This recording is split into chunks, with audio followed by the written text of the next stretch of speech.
Pieces of Peter Hedges can be seen this weekend in Dan in Real Life, who's really Steve Carell in real life.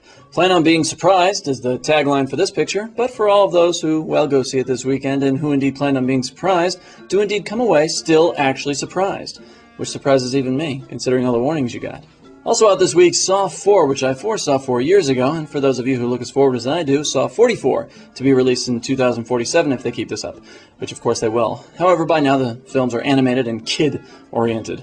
For example, there's a scene when the great-grandchild of Bambi is stuck in a bear trap, and Pinocchio has to find a way to save her. It's pretty clever though. He lies a whole bunch and makes his wooden nose grow bigger and long enough to trigger the release mechanism on the bear trap, freeing Bambi, but shockingly, snapping off his excess nose. It was pretty gross.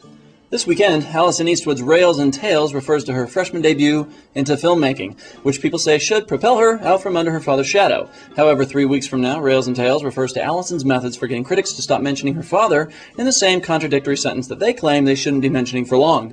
You get what I mean? Sure you do.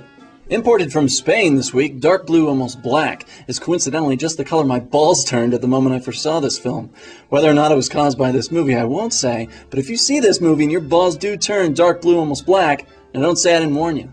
Ron Livingston's gonna need you to come in on Saturday. Yeah, gonna need you to go ahead and see Music Within. That's terrific.